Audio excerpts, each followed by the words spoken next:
So have you watched this Netflix documentary series, I guess you'd call it, about the guy with 1,000 kids? I think it just got dropped less than a week ago, but it's starting to blow up now. So this Dutch guy, he was donating his sperm a lot, and yeah, now they estimate 1,000 plus kids kicking around. I mean, they can kind of get it down to for sure like 500 just through this, like the sperm bank numbers and stuff like that. But I'm going to read this article. This is the BBC, so it's going to be garbage, but let's see what they have to say. So, excuse me. A Dutch sperm donor who fathered hundreds of children has described a new documentary about him as misleading. A Netflix docuseries released on Wednesday focuses on the women who have had children using the sperm of Jonathan Jacob Meyer. One woman has said she felt betrayed and sad and angry after finding out how many other children Meyer had fathered. But Meyer told the BBC the documentary is deceptive because it gives prominence to those that are unhappy rather than the many families he says are grateful to him. Responding to the interview, its executive producer described the claim that the majority of families are happy as completely untrue. In the interview, Meyer also said he sees absolutely nothing wrong with fathering hundreds of children. Well, you're wrong there, buddy. There's something majorly wrong with that. Especially if you look, you can see that he fathered a ton of them in a relatively small area in the Netherlands. So the chances of one of these kids growing up and either hooking up with a half sibling or having some kind of like weird interaction is higher than zero. Let's put it that way. So that's weird. So it's like, yeah, there's something wrong with it, buddy. So the 43-year-old declined to be interviewed for the Netflix documentary, but he spoke to BBC Radio 4's Women's Hour on Wednesday.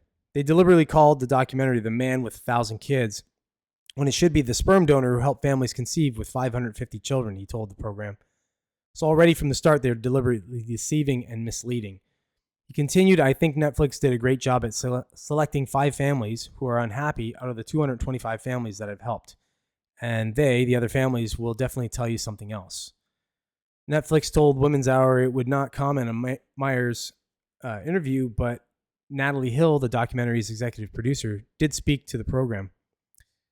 I've spent the last 4 years speaking to families who have been impacted by Jonathan's lies. I've personally spoken to 45 or 50 families, she said. 50 families made impact statements to the court about his lies and pleaded with the judge that he stop. So this continued platform for Jonathan to talk about it being a handful of women is completely untrue. It's funny. This guy has a YouTube channel too. Like, I went and looked at it.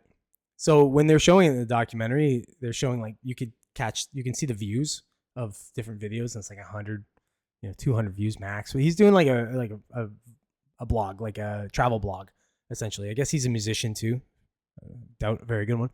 But I went to his channel and looked, and he's blowing up now all of a sudden. Like when I looked the other day, there was 20,000 subs. Right now, if I were to check, I'll check after. But I'll bet you it's more than that, because even Google said 18,000 subs in the Google search, and then when I went to his page, it had 20,000 subs.